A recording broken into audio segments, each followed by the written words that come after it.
Welcome to 360 Tamil. இப்போ நம்ம அந்திரா அப்படின்ற ஒரு வெப் சீரிஸோட எக்ஸ்பிளனேஷன் பத்தி தான் பார்த்துட்டு இருக்கோம். இது ஒரு பக்காவான ஹாரர் த்ரில்லர் வெப் சீரிஸ்னு சொல்லலாம். ஃபர்ஸ்ட் வீடியோக்கு சப்போர்ட் பண்ணீங்கன்னா அடுத்தடுத்த வீடியோ போடுறேன்னு சொன்னேன். ஃபர்ஸ்ட் வீடியோக்கு உங்க சைட்ல இருந்து சப்போர்ட் கிடைச்சது, நிறைய லைக்ஸ்லாம் போட்டீங்க. அதே மாதிரி இந்த வீடியோக்கும் நிறைய லைக் போட்டு சப்போர்ட் பண்ணுங்க. இந்த சீரிஸை நான் 4 வீடியோவா பிரிச்சு போடுறேன்னு சொன்னேன், ஆனா 3 வீடியோவா பிரிச்சு போட்டுடலாம். இந்த வீடியோல அடுத்த 3 எபிசோட் பத்தி தான் பார்க்க போறோம். அடுத்த வீடியோல கடைசி 3 எபிசோட நம்ம முடிச்சிடலாம். இப்போ வரைக்கும் கதை எப்படி போயிட்டு இருக்கு அப்படின்றத கண்டிப்பா கமெண்ட் செக்ஷன்ல சொல்லுங்க. ஒரு சீரிஸை பொறுத்த வரைக்கும் ஒரு டைரக்ஷன்ல ஆரம்பிக்கிறாங்க, டைரக்ஷனை 4 பக்கமும் திருப்பி வேற எங்கேயாவது கொண்டு போயிடுறாங்க. நான் பாக்குற பெருவாரியான சீரிஸ் அப்படிதான் இருக்கு. இருந்தாலுமே நல்லா தான் கொண்டு போயிருந்தாங்க. பார்க்கணும்னு நினைக்கிறவங்க தமிழ்லயே இந்த சீரிஸை ஃபுல்லா கூட பாருங்க. மேற்கொண்டு நம்ம பேசி டைம் வேஸ்ட் பண்ணாம நேரடியா எக்ஸ்பிளனேஷனுக்குள்ள போயிடலாம். 3வது எபிசோடோட ஸ்டார்டிங் சீனே ஒரு சின்ன பொண்ணு விளையாடிட்டு இருக்கிறதா காட்டுறாங்க. இத மறைஞ்சிருந்து ஒரு நபர் பார்த்துட்டு இருக்காரு. இந்த பொண்ணை கடத்துறதுக்காக வந்திருக்காரா என்னன்னு தெரியல. இப்ப அந்த பொண்ணோட அம்மா அங்க இருந்து கூட்டு போயிடுறாங்க. இதை நினைச்சு இவர் ஃபீல் பண்ணிட்டு இருக்காரு. அப்ப இந்த நபரை வேற ஒரு நபர் ஃபாலோ பண்ற மாதிரி இவருக்கு தோணுது. பைக்ல செம்ம வேகமா இவரை ஃபாலோ பண்ணிட்டு இருக்காரு. இவரும் பயத்துல ஓடுறாரு. ஆனா அந்த பைக்கை கிராஸ் பண்ணி போகுது. அப்ப நம்மள ஃபாலோ பண்ணலையான்ற இந்த நபரும் யோசிக்கிறாரு. இந்த நபர் இருக்கார்ல, இன்னும் எவ்வளவு நேரம் இருக்குன்னு பாக்குறாரு. 50 நிமிஷம் இருக்கிறது தெரிய வருது. இவருமே ஒரு புக்கு கடைக்கு வந்துடுறாரு. எனக்கு அந்த பர்டிகுலர் காமிக்ஸ் வேணும்னு கேக்குறாரு. தினமும் அந்த காமிக்ஸ் தான் கேட்டு வருவியா, அது இன்னும் வரல, இங்க இருந்து கிளம்பு அப்படின்ற மாதிரி கடைக்காரரோ இந்த நபரை துரத்தி விடுறாரு. திரும்பி இவர் டைமை செக் பண்ணும்போது 40 நிமிஷம் தான் இருக்குன்ற மாதிரி காட்டுது. எதுக்கான டைமை காட்டுதுன்னா இருட்டுறதுக்கான டைமை தான் காட்டுது. அதுக்குள்ள வீட்டுக்கு போனோன்ற மாதிரி யோசிக்கிறாரு. இப்போ ஒரு டனல் கிட்ட வண்டி போகும்போது இவர் என்ன பண்றாருன்னா யூவி லைட்டை யூஸ் பண்றாரு. இருட்டை பார்த்து இவர் செம்மையா பயப்படுறாரு அப்படின்றது நமக்கு தெரிய வருது. இப்ப இருட்டுறதுக்குள்ள இவரோட வீடு இருக்கிற இடத்துக்கு வந்துடுறாரு. வீட்டுலயும் இருட்டெல்லாம் இருக்குல்ல, அங்கெல்லாம் லைட்டை யூஸ் பண்ணிட்டு இருக்காரு. அந்த பேய் இவரையும் ஃபாலோ பண்ணுது அப்படின்ற மாதிரி நமக்கு காட்டுறாங்க. ஜெய்ய ஒரு பேய் தொல்லை பண்ற மாதிரி காட்டுறாங்கல்ல, அதே பேய் தான் இந்த நபரையும் தொல்லை பண்ணுது. அதுக்காக தான் இந்த லைட் எல்லாம் யூஸ் பண்றாரு. இந்த நபர் யாருன்றது கதை போக போக உங்களுக்கே தெரிய வரும். அப்படியே கட் பண்ணி நமக்கு ஜெய்ய காட்டுறாங்க. இன்னைக்கு பிருத்வியோட பர்த்டேவா இருக்கும். அம்மா இருக்காங்கல்ல, கேக்கெல்லாம் வாங்கிட்டு பையனை பார்க்கறதுக்காக வந்துடுறாங்க. பையன் தான் அசைவே இல்லாம இருக்காருல்ல, அம்மாவும் கேக்கெல்லாம் ஊட்டி விடுற மாதிரி பண்ணிட்டு இருக்காங்க. நீயும் ஊட்டி விடுன்ற மாதிரி பையன் கிட்ட சொல்றாங்க. ஆனா இவருக்கு ஒரு மாதிரி இருக்கு, இங்க இருந்து கிளம்பிடுறாரு. அண்ணன் இப்படி இருக்கிறத நினைச்சு தம்பி ரொம்ப ஃபீல் பண்ணிட்டு இருக்கான். அதனால தான் இவனுக்கு இல்யூஷன்லாம் ஏற்படுது போல அப்படின்ற மாதிரி அம்மாவும் இந்த இடத்துல யோசிக்க ஆரம்பிக்கிறாங்க. அப்படியே கட் பண்ணி போலீஸான கல்பனாவை காட்டுறாங்க. கல்பனா இருக்காங்கல்ல, அவங்க கூட ஒன்னா இருந்திருப்பாங்க. இப்ப அவங்க வீட்டுல தான் இருக்காங்க போல. காலையில சமயம் வேலைக்கு கிளம்பலான்ற மாதிரி ரெடி ஆயிட்டு இருக்காங்க. அப்பதான் ஒரு ஷாக்கிங்கான விஷயம் தெரிய வருது. ஆக்சுவலா அந்த வாணியோட பேரண்ட்ஸ் இருக்காங்கல்ல, வீட்டுல இறந்து போயிருக்காங்க. என்ன ஏதுன்னு பாக்குறதுக்காக இவங்களுமே வேகமா இந்த இடத்துக்கு வந்துடுறாங்க. 2 பேருமே கையை கட் பண்ணி இறந்து போன மாதிரி தான் இருக்காங்க. 2 பேருமே தற்கொலை பண்ணிக்கிட்டாங்களா அப்படின்ற மாதிரிலாம் இவங்க யோசிக்கிறாங்க. இப்பதான் நமக்கு என்ன நடந்தது அப்படின்றத காட்ட ஆரம்பிக்கிறாங்க. ஆக்சுவலா அந்த அம்மா கொஞ்சம் மனநலம் பாதிக்கப்பட்ட மாதிரி தானே இருந்தாங்க.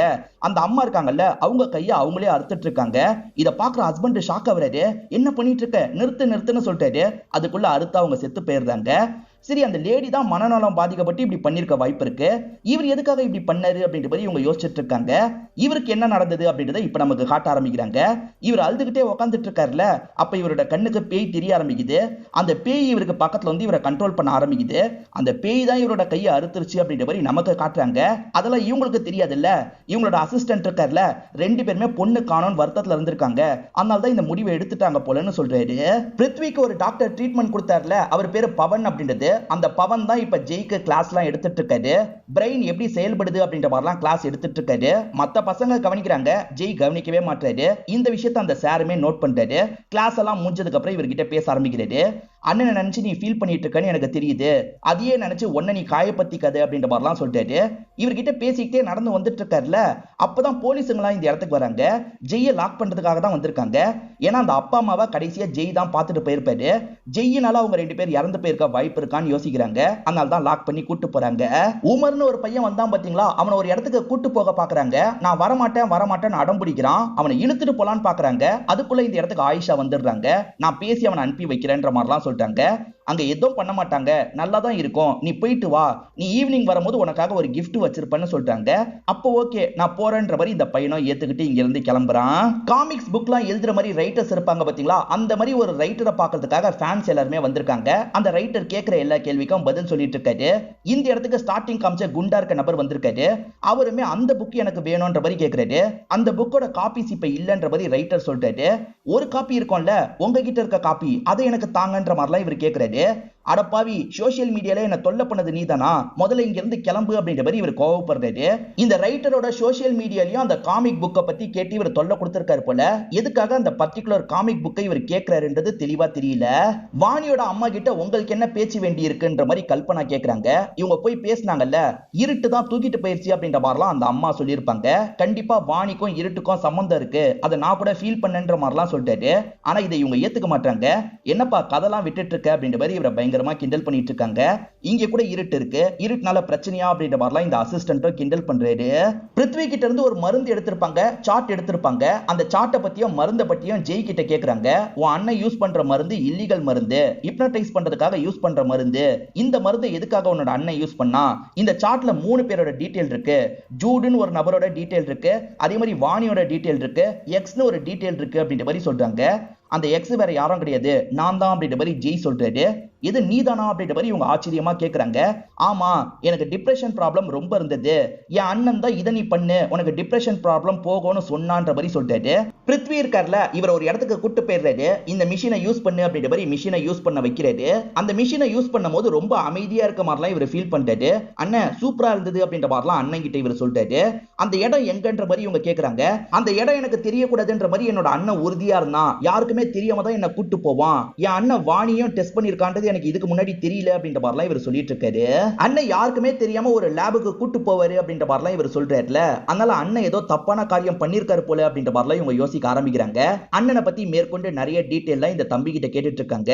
எனக்கு பெருசா தெரியல அப்படின்ற மாதிரி இவருமே சொல்லிட்டு இருக்காரு. அப்போ ஒரு ஹஸ்பண்டும் ஒய்ஃபும் வெளியே இருந்து சண்டை போட்டுட்டு இருக்காங்க. என்ன ஏதுன்னு பாக்குறதுக்காக இவங்க 2 பேருமே வெளியே போயிடுறாங்க. அந்த கேப்ல இந்த பொண்ணான ரூமி இருக்காங்க பாத்தீங்களா, அவங்க வச்சிருக்க டீடைல் எல்லாத்தையும் போட்டோ எடுத்துக்கலாம்னு நினைக்கிறாங்க.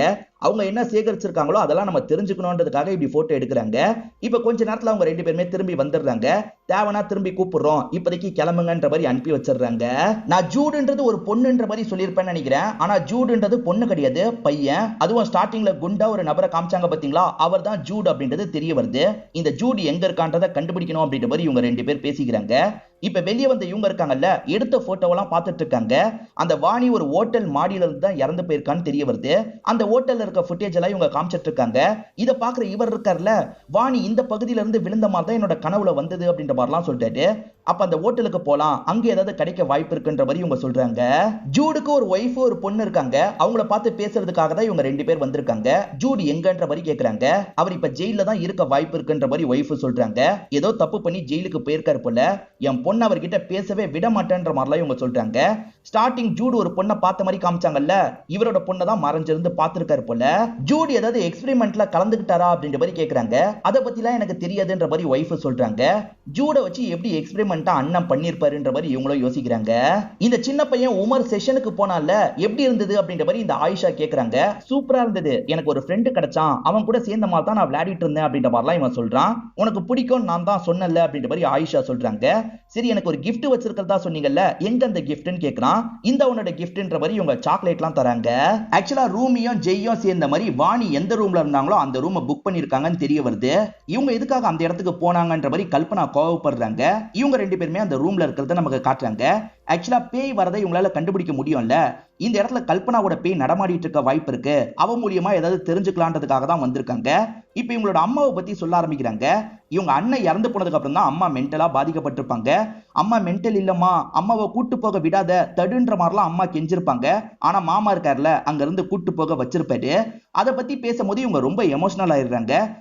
சாரின்ற மாதிரி ரெஸ்ட் ரூம்குள்ள வந்து இவங்க ஃபீல் பண்ணி அழுதுட்டு இருக்காங்க. ஜெய்யும் அவரோட அண்ணனும் ரொம்ப க்ளோஸ் போல. அண்ணன் கூட எடுத்த போட்டோவெல்லாம் இவரை பார்த்து ஃபீல் பண்ணிட்டு இருக்காரு. அப்பன்னு பார்த்து பேய் மாதிரி ஒரு உருவம் இவரோட கண்ணுக்கு தெரியுது. இவர் பார்த்து செம்மையா ஷாக் ஆகுறாரு. அந்த உருவம் நடந்து போயிட்டு இருக்கு. அது யாருன்னு பாத்தீங்கன்னா வாணி தான். இவரும் ஃபாலோ பண்ணி போனா என்னன்ற மாதிரி யோசிக்கிறாரு. ஜெய் இந்த இடத்துல பேய பாக்குறாரு பாத்தீங்களா, அந்த விஷயத்தை ஜூடும் ஃபீல் பண்றாரு. ஜூட் உடம்புக்குள்ள வைப்ரேஷன் மாதிரிலாம் ஏற்பட்டு இருக்கு.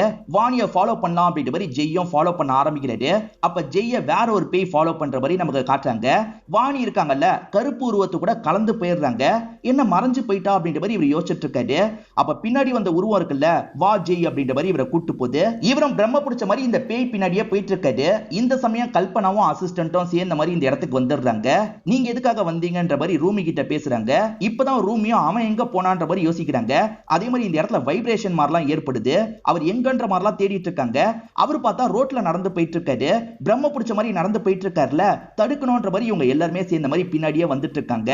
ஏதோ ஒரு உருவம் தான் அவரோட கையை பிடிச்சு கூட்டு போயிட்டு இருக்கு. நடு ரோட்ல இவர் போயிட்டு இருக்காரு. வண்டி போயிட்டோம் வந்துட்டோம் இருக்குல்ல, வண்டியில அடிபற்ற போறாரு அப்படின்ற மாதிரி கல்பனா யோசிக்கிறாங்க. இப்ப வேகமா ஓடி வராங்க. ஒரு பஸ் இவரை இடிக்கிற மாதிரி வந்திருக்கும். அதுக்குள்ள கல்பனா இருக்காங்கல்ல, இவரை பிடிச்சி எகிரி குதிச்சிடுறாங்க. அப்படி பிடிக்கும் போது கல்பனா ஏதோ ஃபீல் பண்ற மாதிரி நமக்கு காட்டுறாங்க. அந்த கருப்பை இவங்களும் ஃபீல் பண்ற மாதிரி காட்டுறாங்க. இப்ப ஜெயோட வீட்டுக்கு இவங்களே கூட்டு வந்துடுறாங்க. ஜெயோட அம்மா கிட்ட ஜெய ஒப்படைச்சிடுறாங்க. அதே மாதிரி ரூமி கிட்ட என்ன சொல்றாங்கன்னா, இதுக்கப்புறம் இந்த கேஸ்ல நீங்க தலையிடாதீங்க, என்ன பண்ணணுமோ அதை நான் பண்ணிக்கிறேன்ற மாதிரிலாம் சொல்றாங்க. மேடம், அவனை தள்ளி விடும் போது நீங்க ஏதோ ஃபீல் பண்ணீங்க, என்ன ஃபீல் பண்ணீங்கன்ற மாதிரி ரூமி கேக்குறா. அதெல்லாம் நான் ஒன்னும் ஃபீல் பண்ணலன்ற மாதிரி இவங்க கிளம்புறாங்க. ஜெய சோகமா உட்காந்துட்டு இருக்கிறத அம்மா பாக்குறாங்க. பேசாம பிருத்விய லைஃப் சப்போர்ட்ல இருந்து எடுத்துட்டா என்னன்னு யோசிக்கிறாங்க. அதாவது கர்ண கொலை பண்ணிட்டா என்னன்ற மாதிரிலாம் யோசிக்கிறாங்க. இப்ப நைட்டு நேரம் ஜெய் படுத்து தூங்கிட்டு இருக்காருல, ஏதோ ஒரு நம்பர்ல இருந்து கால் வருது. அந்த நபர் என்ன சொல்றாருன்னா, உனக்கு நடக்கிற எல்லாமே எனக்கு தெரியும், என்ன மீட் பண்றதுக்காக வா, டீடைலா பேசலான்ற மாதிரி சொல்றாரு. ஜூட் தான் கால் பண்ணிருக்காரு போல. அப்படியே கட் பண்ணி இந்த இடத்துல ரூமியை காட்டுறாங்க. ரூமி ரெக்கார்டர்லாம் செட் பண்ணிட்டு தானே போனாங்க. அந்த வாணின்ற பொண்ணு ஆத்மா ஆத்மான்னு சொல்ற மாதிரி தான் இவங்களுக்கு கேக்குது. ஆத்மானா என்னன்ற மாதிரி யோசிக்கிறாங்க. இங்கதான் 3rd எபிசோட் முடியுது. இப்ப உமர்ன்ற பையன் அந்த மிஷினை யூஸ் பண்றான். கற்பனையா ஒரு இடத்துக்கு வந்துடுறான். அந்த இடத்துல இவன மாதிரியே ஒரு சின்ன பையனை பாக்குறான். அந்த சின்ன பையன் பார்க்க நார்மலா இல்ல, கொஞ்சம் பேய் மாதிரி இருக்கான். ஆனா இவன் சின்ன பையன்றதுனால அதெல்லாம் புரிய மாட்டேங்குது. அவன் கூட சேர்ந்த மாதிரி விளையாடிட்டு இருக்கான். அதாவது ஒரு பையன் கூட சேர்ந்து விளையாண்டன்ற மாதிரி இவன் ஆயிஷா கிட்ட சொன்னான்ல, இதை மீன் பண்ணி தான் சொல்லியிருக்கான் போல. இவனை வச்சு டெஸ்டிங்லாம் பண்ணிட்டு இருக்காங்க. ரிஷின்னு ஒருத்தனை காமிச்சாங்கல்ல, அந்த ரிஷி இதெல்லாம் சிசிடிவி மூலியமா பார்த்துட்டு இருக்கான். இந்த ரிஷி இருக்கான் பாத்தீங்களா, ஊபர் லைஃப் அப்படின்ற ஒரு கம்பெனிக்காக வேலை பார்த்துட்டு இருக்கான் போல. இந்த கம்பெனில நிறைய பேர் ஷேர்லாம் இன்வெஸ்ட் பண்ணிருப்பாங்க. கம்பெனி லாஸ்ல போற மாதிரி இருக்கு, என்ன ப்ராஜெக்ட் தான் பண்றீங்க சொல்லுங்கன்ற மாதிரிலாம் எட்டு கிட்ட கேக்குறாங்க.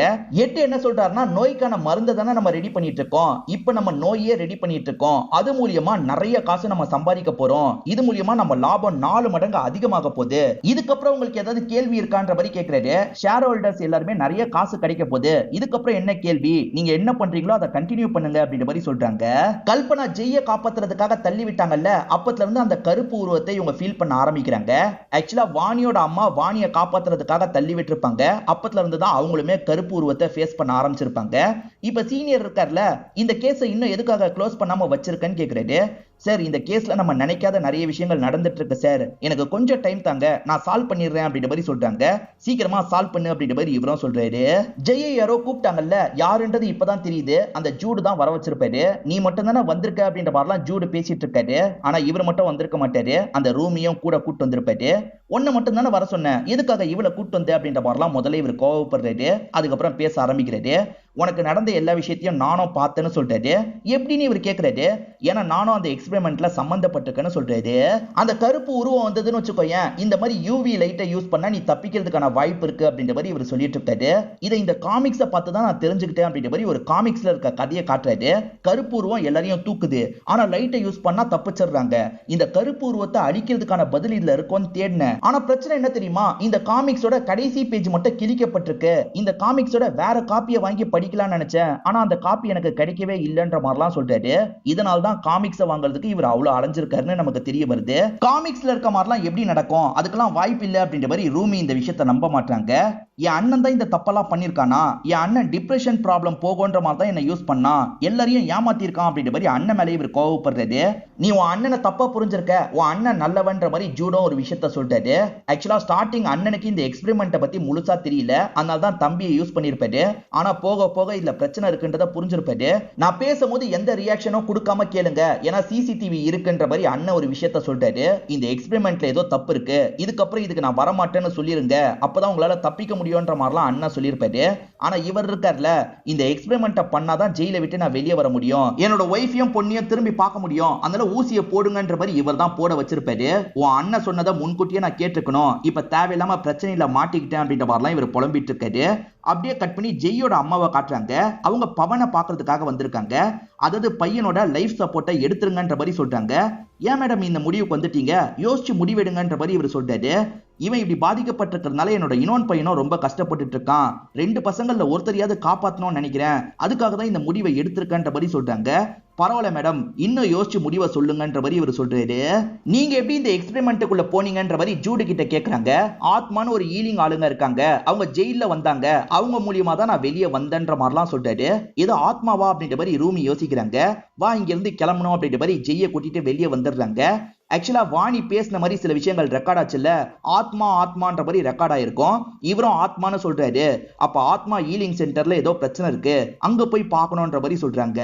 சீனியர் இருக்காரு பாத்தீங்களா, நாயக் கிட்ட உட்காந்து பேசிட்டு இருக்காரு. அப்ப இந்த இடத்துக்கு கல்பனாவும் அசிஸ்டன்ட்டும் வந்துடுறாங்க. சார், அந்த ஜூடுன்னு ஒருத்தனை தேடிட்டு இருந்தோம்ல, அவன் எங்க இருக்கான்ற இன்ஃபர்மேஷன் எங்களுக்கு கிடைச்சிருச்சு. நைட்டு நேரம் ஒரு பகுதிக்கு வரப்போறான், அந்த பகுதியில வச்சு அவனை லாக் பண்ணிடுவோம், அவன் மூலியமா விசாரிச்சு கண்டுபிடிச்சிருவோன்ற மாதிரிலாம் சொல்றாங்க. இதை கேட்கிற நாயக்கோட முகம் மாறுது. உண்மையிலே இவங்க ஜூடெல்லாம் கண்டுபிடிச்சிருக்க மாட்டாங்க. இவங்களுக்கு நாயக் மேல ஒரு டவுட் இருக்கு. நம்ம சொல்ற இடத்துக்கு நாயக் வந்தாருன்னா கண்டிப்பா நாயக் ஏதோ தப்பு பண்றாரு, அவன் வரானா பாப்போன்ற மாதிரி தான் இவங்க 2 பேருமே ஒரு இடத்துக்கு வந்திருக்காங்க. இவங்க மாடியில இருக்காங்க, அசிஸ்டன்ட் கீழே இருக்காரு. மாடியில இருக்கும்போது கல்பனாக்கு இல்யூஷன் மாதிரி தெரிய ஆரம்பிக்குது. அதாவது ஜெய்க்கு தெரியும்ல, அந்த மாதிரி இவங்களுக்கு தெரியுது. இவங்க பாஸ்ட் கூட சம்பந்தப்பட்ட மாதிரி தான் சில விஷயங்கள் தெரியுது. இவங்க கிணத்தை நோக்கி நடந்து போறாங்க. உள்ள விழுந்த பொண்ணை பார்க்கலான்ற மாதிரி தான் போயிட்டு இருக்காங்க. இவங்களுமே கூட சேர்ந்து குதிக்கலான்னு குதிக்க போறாங்க. ஆனா மாடியில இருந்து இவங்க குதிக்கிற மாதிரி போறாங்க. நல்ல வேலையா சுதாரிச்சு இவங்க தப்பிச்சிடுறாங்க. ஜெய்யை காப்பாத்தினதுல இருந்து தான் இந்த மாதிரி தோணுது அப்படின்ற மாதிரி இவங்களுமே யோசிக்கிறாங்க. ஆக்சுவலா இந்த இடத்துக்கு நாயக் வருவார்னு பார்த்தா அந்த ரிஷி தான் வரான். ரிஷி இருக்கான்ல, ஜூடி இந்த இடத்துக்கு வருவான், கதையை முடிக்கணும்ன்ற மாதிரி ஊசியெல்லாம் ரெடி பண்ணிட்டு இருக்கான். இவன் முகத்தெல்லாம் மூடிக்கிறான். அந்த ஜூடு வருவான்ற மாதிரி இவனுமே பைனாகுலர் வச்சு செக் பண்ணி பார்த்துட்டு இருக்கான். அப்பதான் போலீஸுங்க ஒளிஞ்சிருக்கிறது இவனுக்கு தெரிய வருது. அப்ப இது டிராப் போல, இங்க இருந்து கிளம்பணும் அப்படின்ற மாதிரி வேகமா இவனை கிளம்ப பாக்குறான். இவன் கிளம்பி ஓடும் போது இவங்க பாத்துடுறாங்க. அதாவது கல்பனா பாத்துடுறாங்க. அவனை பிடிக்கணும்ன்ற மாதிரி ஒரு இடத்துல லாக் பண்ணி பிடிக்கிறாங்க. ஆனா அவன் இருக்கான்ல, தடுத்து இவங்க கூட சண்டை போடுறான். மாத்தி மாத்தி 2 பேருமே பயங்கரமா சண்டை போட்டுட்டு இருக்காங்க. அந்த சண்டையில கல்பனா இருக்காங்கல்ல, அவன் மாஸ்க ஓபன் பண்ணி அவன் முகத்தை பாத்துடுறாங்க. இவ கதையை முடிக்கணும்ன்ற மாதிரி இவனும் யோசிக்கிறான். ஒரு ஊசியை கொண்டு வந்தான்ல, இவங்க கழுத்துல அந்த ஊசியை போட்டுலான்ற மாதிரி நினைக்கிறான். அதுக்குள்ள அசிஸ்டன்ட் இந்த இடத்துக்கு வந்து இவனை போட்டு அடிக்கிறாரு. இவனுமே பயத்துல வேகமா இங்க இருந்து ஓடிடுறான். அசிஸ்டன்ட் நீங்க ஓகே தானே அப்படின்ற மாதிரிலாம் கேட்டுட்டு இருக்காரு. பக்கத்துல அவன் ஊசியை விட்டுட்டு போயிட்டான்ல, இது என்ன ஊசின்ற மாதிரிலாம் இவங்க பாக்குறாங்க. இவனுமே ஊசியை விட்டுட்டு போயிட்டுமேன்ற மாதிரி யோசிச்சுக்கிட்டே கிளம்புறான். நைட்டு நடந்தது பாத்தீங்களா, அதை பத்திலாம் இவங்க சீனியர் கிட்ட சொல்லிட்டு இருக்காங்க. இவன் தான் சார் என்ன வந்து அட்டாக் பண்ணா, இவன் யாருன்றதை கண்டுபிடிக்கணும், அதே மாதிரி இந்த மருந்து என்னன்றதை கண்டுபிடிக்கணும், கண்டிப்பா இதுக்கு பின்னாடி ஏதோ பெரிய விஷயம் இருக்கு சார், கொஞ்சம் டைம் தாங்க, கண்டுபிடிச்சிடுறேன் அப்படின்ற மாதிரிலாம் இவங்க சொல்றாங்க.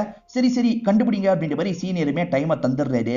பிருத்வி கிட்ட ஒரு விதமான மருந்து கிடைச்சது பாத்தீங்களா, யாருக்குரிய இவன் போட நினைச்சதும் அந்த மாதிரி மருந்துன்றது உங்களுக்கு தெரிய வருது. இதை எங்க இருந்து கொண்டு வந்திருக்காங்கன்றதை தெரிஞ்சுக்கணும்னு நினைக்கிறாங்க. ஆக்சுவலா ஃபாரின்ல ஒரு கண்ட்ரில மட்டும் இது கிடைக்குது போல, அந்த கண்ட்ரில இருந்து தான் வர வச்சிருக்காங்க. ஊபர் லைஃப் அப்படின்ற ஒருத்தங்க வர வச்சிருக்காங்க அப்படின்ற மாதிரிலாம் ஒருத்தர் பார்த்து சொல்றாரு. அப்ப அந்த ஊபர் லைஃப்ல இவன் இருக்க வாய்ப்பு இருக்கு, அதாவது இவங்களை கொல்ல நினைச்சான்ல அவன் இருக்க வாய்ப்பு இருக்குன்ற மாதிரி யோசிக்கிறாங்க. ரூமி இருக்காங்கல்ல, கண்டிப்பா நம்ம ஆத்மாக்கு போணுமா, ஏன்னா ரிஸ்க் வர கூட வாய்ப்பு இருக்குன்னு சொல்றாங்க. இல்ல என் அண்ணனுக்காக இந்த விஷயத்த நான் கண்டிப்பா பண்ணியே தீரணும்ன்ற மாதிரி ஜெய் சொல்றாரு. சரி அப்ப நானும் வரேன்ற மாதிரி இவங்க சொல்றாங்க. ஜெய் நீ கிளாஸுக்கு போ, நான் வெளியே சுத்தி எதையாவது கண்டுபிடிக்கிறேன்ற மாதிரி சொல்றாங்க. ஜெய்யும் சரின்ற மாதிரிலாம் ஏத்துக்கிறாரு. கிளாஸ்க்கு டைம் ஆயிடுச்சு, உள்ள வாங்க அப்படின்ற மாதிரி ஒருத்தங்க கூட்டு போறாங்க. இப்ப எல்லாருமே சப்பனங்கால் போட்டு உட்காந்துட்டு இருக்காங்க. இங்க இருக்க லேடியும் இந்த டிவைஸை தலையில மாட்டிக்கோங்கன்னு ஒரு டிவைஸ் தராங்க. இதே மாதிரி டிவைஸை வச்சுதான் அண்ணன் எக்ஸ்பெரிமெண்ட்லாம் பண்ணிருப்பாரு. சரி மாட்டலாம் அப்படின்ற மாதிரி இவருமே இந்த இடத்துல மாட்டிக்கிறாரு.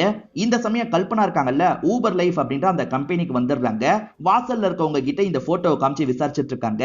அதாவது இவங்க பார்த்த நபரை வரைஞ்சிருக்காங்கல்ல, அதை காமிச்சு விசாரணை பண்ணிட்டு இருக்காங்க. இது எல்லாத்தையும் இந்த ரிஷி இருக்கான்ல சிசிடிவி வழியா கவனிச்சிட்டு இருக்கான். இவங்க இந்த மாதிரி விசாரணை பண்ணிட்டு இருக்கும்போது இந்த கம்பெனியோட ஹெட் வந்துடுறாரு. என்ன பண்ணிட்டு இருக்கீங்க, இந்த மாதிரி விசாரணை பண்றதுக்கு உங்ககிட்ட முதல்ல வாரண்ட் இருக்கா, வாரண்ட் இல்லாம சிசிடிவி எல்லாம் காட்ட முடியாதுன்ற மாதிரி சொல்றாரு. நீங்க தப்பு பண்ணலனா எதுக்கு காட்டுறதுக்கு பயப்படுறீங்க அப்படின்ற மாதிரி இவங்க கேக்குறாங்க. இங்க இருக்க ஒர்க்கர்ஸோட பிரைவசி சம்பந்தப்பட்ட விஷயம், வரவங்க போறவங்களுக்கு எல்லாம் காட்ட முடியாது, பர்மிஷன் இருந்தா வாங்கன்ற மாதிரி சொல்றாரு. இவங்களுமே கிளம்பிடுறாங்க. இப்ப அப்படியே கட் பண்ணி நமக்கு ரூமியை காட்டுறாங்க. ஒரு ரூம் மேல இவங்களுக்கு டவுட்டா இருக்கு. அந்த ரூம்குள்ள சைலண்டா போய் செக் பண்ணலாம்ன்ற மாதிரி செக் பண்றதுக்காக போறாங்க. அதுக்குள்ள இந்த இடத்துக்கு குரு வந்துடுறாரு. அங்க என்ன பண்றீங்கன்னு கேக்குறாரு. ரெஸ்ட் ரூம்ன்ற மாதிரி சொல்றாங்க. ரெஸ்ட் ரூம் இந்த பக்கம் இருக்குன்ற மாதிரி அனுப்பி விடுறாரு. இப்ப அந்த கருப்பு உருவம் இருக்கு பாத்தீங்களா, ஜெய்ய நெருங்கி வர மாதிரி நமக்கு காட்டுறாங்க. இப்ப ஜெய்ய கண்முழிக்கும் போது பக்கத்துல யாருமே இல்ல, இந்த இடமே இருட்டா இருக்கு. எங்க எல்லாரும் போனாங்கன்னு தேடி வந்துட்டு இருக்காரு. எதிர பார்த்தா அண்ணன் இருக்காரு பாத்தீங்களா, ஒரு ட்ரில்லிங் மிஷின் மாதிரி வச்சிருக்காரு. அதை வச்சு ரூமியோட மண்டையில ஓட்ட போடலாம் நினைக்கிறாரு. இதெல்லாம் பாக்குற ஜெய் இருக்காருல, அண்ணன் நிறுத்து நிறுத்துன்ற மாதிரி சொல்லிட்டாரு. இது எல்லாமே நிஜத்துல நடக்கல. நிஜத்துல இவர் பாட்டுக்கு தனியா தான் கத்திட்டு இருக்காரு. இவனுக்கு என்ன ஆச்சுன்ற மாதிரி எல்லாருமே பார்த்துட்டு இருக்காங்க. லைட்டா இவருக்கு மூக்குல இருந்து ரத்தம்லாம் வருது. இங்க இருக்க இன்சார்ஜ் லேடியோ இந்தாங்க தொடச்சுக்கோங்க அப்படின்ற மாதிரிலாம் தந்துட்டு இருக்காங்க. இங்க இருக்கிறத சைலண்டா தூக்கிட்டு போயிடணும்னு நினைக்கிறாரு. யாரும் கவனிக்காத போது அந்த டிவைஸை தூக்கிட்டு வெளியே வந்துடுறாரு. ஜூடு கிட்ட இதை காமிச்சு பேசணும்ன்ற மாதிரி யோசிக்கிறாரு. இதை வச்சுதான் எனக்கும் எக்ஸ்பெரிமெண்ட் நடந்தது அப்படின்ற மாதிரி ஜூடு சொல்லிட்டாரு. இது மூலியமா மத்த டேட்டாவை எடுக்க முடியுமா பாருன்ற மாதிரி இவங்க சொல்றாங்க. ஜூட பொறுத்த வரைக்கும் கம்ப்யூட்டர் ஹேக்கிங்லாம் நல்லா வரும், அதுக்காக தான் இந்த மாதிரி சொல்றாங்க. இருங்க டேட்டாவை எடுக்கிறதுக்கு ட்ரை பண்றேன் அப்படின்ற மாதிரி இவருமே சொல்றாரு. இப்ப இந்த பையனை திரும்பி அந்த இடத்துக்கு அனுப்பி வைக்கிறாங்க. ஒரு குளம் இருக்கு, அந்த குளத்துக்குள்ள இந்த பையன் நடந்து போயிட்டு இருக்கான். இந்த பையன் மாதிரியே ஒரு பேய் இவன் கண்ணுக்கு தெரிய ஆரம்பிக்குது. ஆனா அந்த பேயை பத்தி இவன் பயப்படவே மாட்டான். அந்த பேய் கூட சேர்ந்த மாதிரி விளையாடிட்டு இருக்கான். இது எல்லாத்தையும் பார்த்துட்டு இருக்க பவன் ரொம்ப ஆச்சரியப்படுறாரு. ஆக்சுவலா ஒரு டாக்டரை காமிப்பாங்கல்ல, அந்த டாக்டர் தான் இந்த எக்ஸ்பெரிமெண்ட் எல்லாம் பண்ணிட்டு இருக்காரு போல. ரிஷி நீ சொன்னது உண்மைதான், இந்த பையனால நம்ம நினைச்சதை பண்ண முடியும்னு நினைக்கிறேன் அப்படின்ற மாதிரிலாம் சொல்றாரு. இங்கதான் 4th எபிசோட முடிக்கிறாங்க. ஆயிஷா இருக்காங்கல்ல, ஆத்மா இடத்தை விட்டு அவங்களோட வீட்டுக்கு கிளம்பிட்டு இருக்காங்க. அப்பன்னு பார்த்து மாஸ்க் போட்ட ஒருத்தன் ஆயிஷாவை பயங்கரமா அட்டாக் பண்றான். இப்ப வீடியோ எடுத்து கல்பனாக்கா அனுப்பி வச்சிருக்கான். தேவையில்லாம என்ன தேடி அலைஞ்சிட்டு இருக்காத, அது உனக்கு தான் ஆபத்து, அதுக்கப்புறம் இவ்வளவு சாவடிச்சிருவேன் அப்படின்ற மாதிரிலாம் மிரட்டிட்டு இருக்கான். இங்க நடக்கிற எதுவுமே ஆயிஷாக்கு புரிய மாட்டேங்குது. சாரி ஆயிஷா, என்னோட வேலை சம்பந்தப்பட்ட யாரோ தான் உன்னை மிரட்டி இருக்காங்க, என்ன மன்னிச்சிரு, இதுக்கப்புறம் இந்த மாதிரிலாம் நடக்காதுன்ற மாதிரி சமாதானம் சொல்லிட்டு இருக்காங்க. இப்ப இவங்க இருக்காங்கல்ல, நாயக்க பாக்குறதுக்காக வராங்க. அந்த ரிஷி அந்த இடத்துக்கு எப்படி வந்தான், நாயக் சொல்லி தான் வந்திருப்பான்ற மாதிரி இவங்க யோசிக்கிறாங்க. நாயக்க பாக்குறதுக்காக அவரோட சீட்டுக்கு பக்கத்துல உட்காந்துட்டு இருக்காங்க. நாயக்க இவங்களை கிண்டல் பண்ற மாதிரி பேசிக்கிட்டே வந்துட்டு இருக்காரு. கோவப்பட்ட இவங்க இருக்காங்கல்ல, சட்டுன்னு கன் எடுத்து நெத்தியில வைக்கிறாங்க. அந்த இடத்தை நீ தானே சொன்ன, ஒழுங்கா சொல்லு, அவனை பத்தி உனக்கு என்னடா தெரியும் அப்படின்ற மாதிரிலாம் இவங்க கேட்டுட்டு இருக்காங்க. இவர் எனக்கு எதுவுமே தெரியாதுன்ற மாதிரிலாம் சொல்லிட்டு இருக்காரு. இவங்க மிரட்டி கேட்டுட்டு இருக்கும் போது இவங்களுக்கு மேல இருக்க சீனியர் வந்துடுறாரு.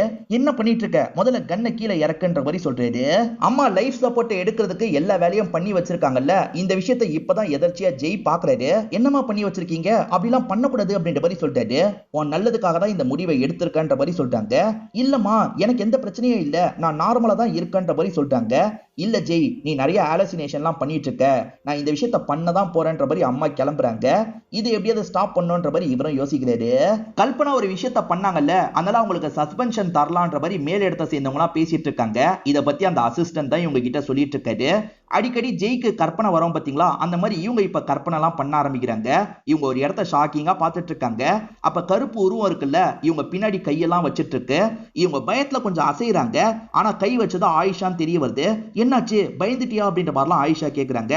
சேச்சே அதெல்லாம் ஒன்னும் இல்ல, எனக்கு வேலை இருக்கு, நான் கிளம்பணும்ன்ற மாதிரி இங்க இருந்து கிளம்புறாங்க. இப்ப இவங்களுமே சீனியரை பார்த்து பேசுறதுக்காக வந்துட்டு இருக்காங்க. உனக்கு சஸ்பென்ஷன் கொடுக்கலான்னு முடிவே எடுத்துட்டேன், ஆனா முடிவை மாத்திட்டேன் அப்படின்ற மாதிரி சொல்லிட்டாரு. ஏன்னா இங்க வேற ஒரு ஆபீசர் வந்திருக்காரு. இந்த ஆபீசர் இந்தியா லெவல் ஆபீசரா இருப்பாரு.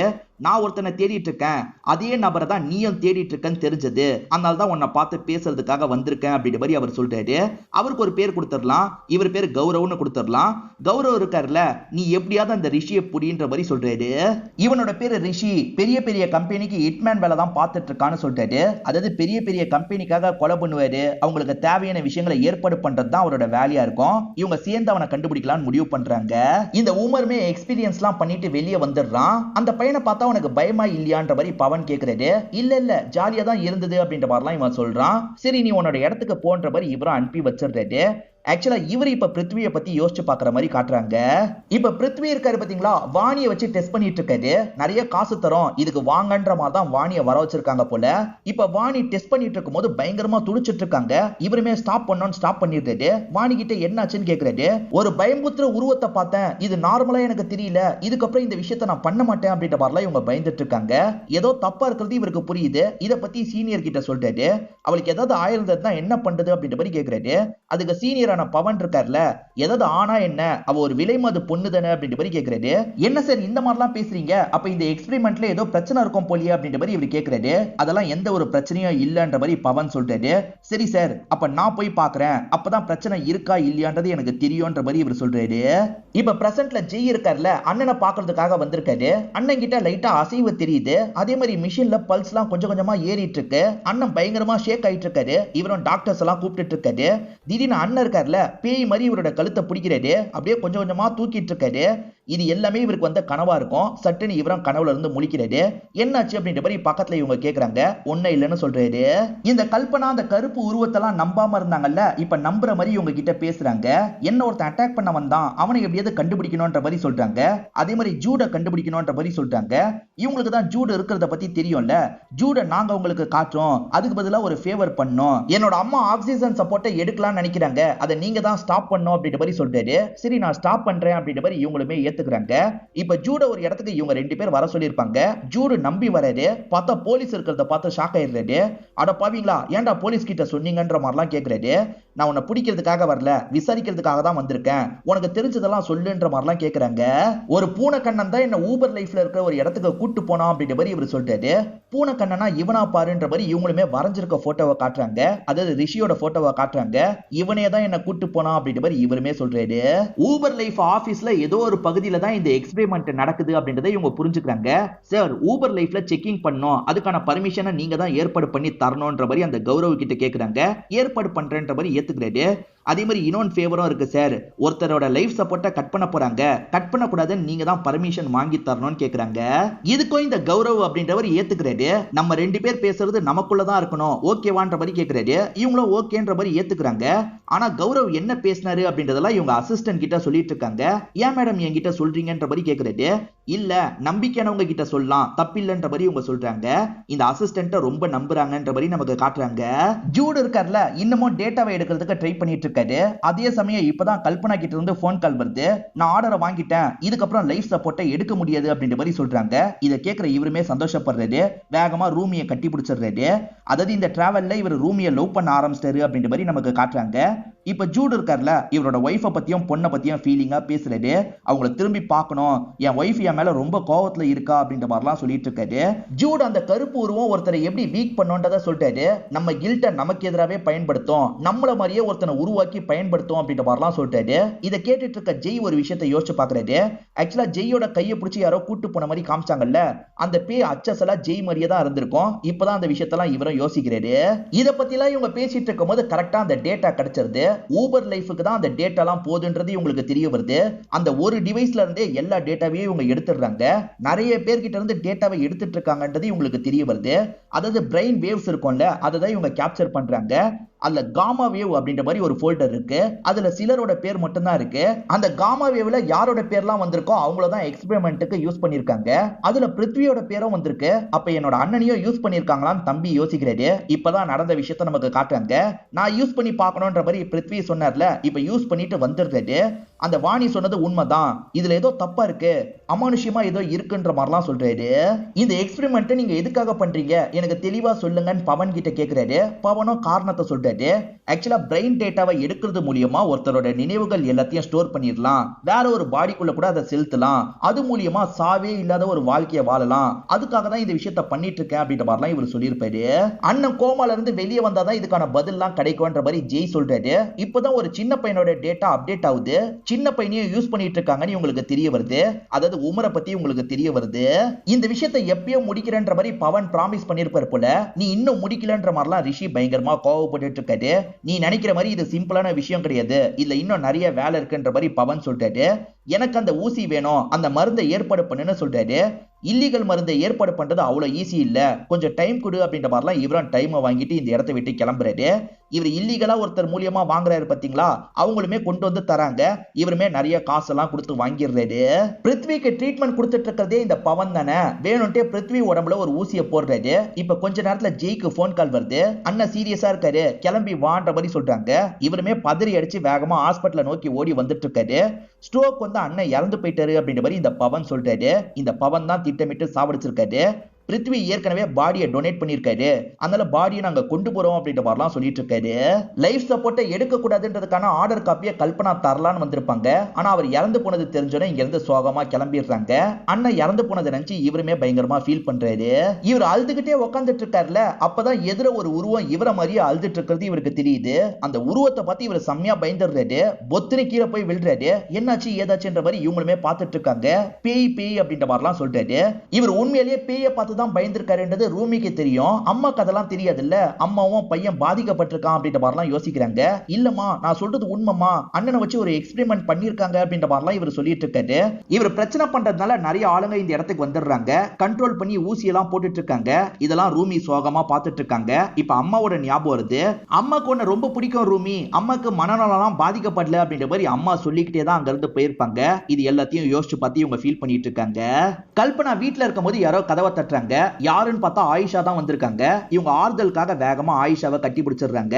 ரெண்டு பேருமே சேர்ந்த மாதிரி படுத்து தூங்கிட்டு இருக்காங்க. அப்ப இந்த கல்பனாக்கு மட்டும் ஏதோ சவுண்ட் கேக்குது. இவங்களுமே எந்திரிச்சு உட்கார்றாங்க. இந்த சவுண்ட் எங்க இருந்து வருதுன்னு யோசிக்கிறாங்க. சேஃப்டிக்காக கன் எடுத்துட்டு நடந்து போயிட்டு இருக்காங்க. பார்த்தா பேய் மாதிரி ஒரு பொண்ணு வீட்டுல உட்காந்துட்டு இருக்கா.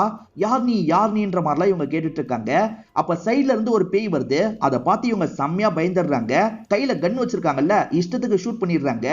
இந்த சவுண்ட் கேட்ட ஆயிஷாவும் வேகமா எந்திரிச்சு இந்த இடத்துக்கு வராங்க. என்னாச்சு ஏதாச்சுன்ற மாதிரிலாம் கேட்கறாங்க. அங்க அங்க அப்படின்ற மாதிரி இவங்க பயந்த மாதிரி ஒரு இடத்த காட்டுறாங்க. அந்த இடத்துல பேய் இவங்க கண்ணுக்கு மட்டும் தெரியுது, ஆயிஷா கண்ணுக்கு தெரிய மாட்டேங்குது. ஒன்னே இல்லன்ற மாதிரி ஆறுதல் சொல்றாங்க. பிருத்வி அவரோட பாடியை டொனேட் பண்ணிருக்காருன்ற மாதிரி பவன் சொல்லியிருப்பாரு. பாடியை இவர் இந்த இடத்துக்கு கொண்டு வந்துடுறாரு.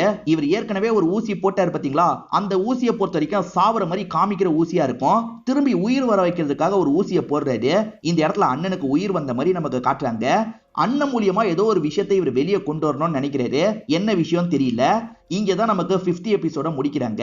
இப்ப வரைக்கும் கதை உங்களுக்கு பிடிச்சிருக்கும்னு நினைக்கிறேன். இதுக்கப்புறம் கதை என்ன டைரக்ஷன்ல போகும்னு நீங்க எதிர்பார்க்கறீங்கன்றத கமெண்ட் செக்ஷன்ல சொல்லுங்க. வீடியோ பிடிச்சிருந்ததுன்னா கண்டிப்பா ஒரு லைக்க போடுங்க. திரும்பி வேற ஒரு வீடியோல நம்ம சந்திக்கலாம்.